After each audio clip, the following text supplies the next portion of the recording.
Tahun 1946. Indonesia masih bayi dalam usia kemerdekaannya. Baru setahun merdeka, tapi tantangan datang bertubi-tubi.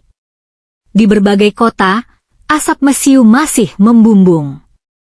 Teriakan "Merdeka" belum sempat tenang, tapi peluru-peluru Belanda sudah kembali melayang. Di tengah kekacauan itu, para pemimpin bangsa tahu bahwa perjuangan tak hanya lewat senjata, tapi juga lewat kata. Maka, dicarilah sebuah tempat yang tenang. Tidak di Jakarta. Tidak di Surabaya. Tapi, di sebuah desa kecil di kaki Gunung Ciremai. Namanya Linggarjati. Sebuah desa sejuk di Kuningan, Jawa Barat, dikelilingi sawah, suara burung, dan kabut tipis di pagi hari. Siapa sangka, tempat sederhana ini akan menjadi pusat diplomasi dunia saat itu. Tanggal 10 November 1946, para tokoh besar datang ke Linggarjati.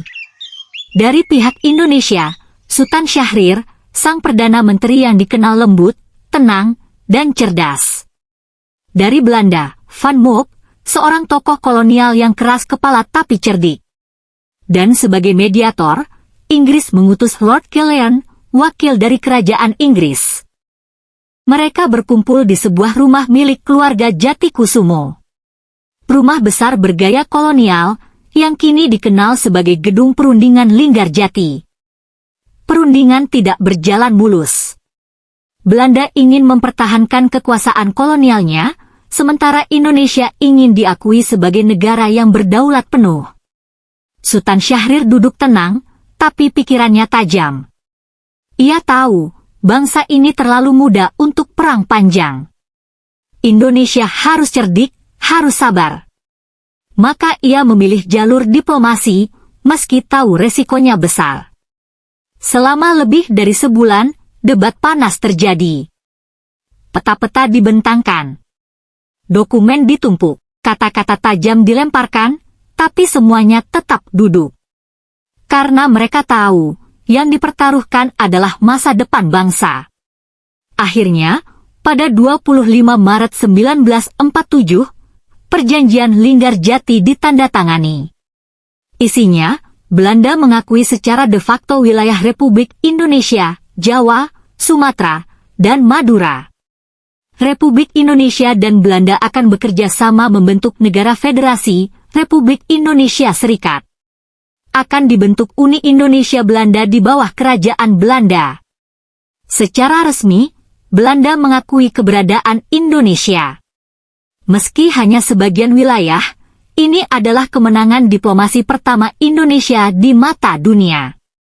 Namun, seperti banyak cerita perjuangan, kemenangan ini tidak bertahan lama.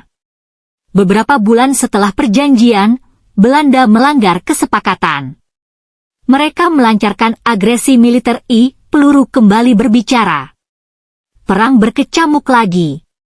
Tapi sejarah mencatat, Linggarjati tetaplah titik balik. Disitulah Indonesia membuktikan bahwa kita bukan bangsa liar yang hanya bisa mengangkat senjata, tapi juga bangsa bermartabat yang bisa duduk setara di meja perundingan. Tanah Sunda pun menjadi saksi. Dari pegunungan Ciremai, dari desa Linggarjati yang sederhana, dunia menyaksikan bahwa anak-anak negeri ini tahu cara memperjuangkan kebenaran, bukan hanya dengan darah, tapi juga dengan suara. Hari ini, Gedung Linggarjati masih berdiri kokoh. Menyimpan aroma sejarah, dan jadi pengingat bahwa kemerdekaan bukan hanya soal pekikan merdeka. Tapi juga soal sabar, strategi, dan keberanian untuk berkata, kami bangsa merdeka. Dan kami tahu cara menjaganya.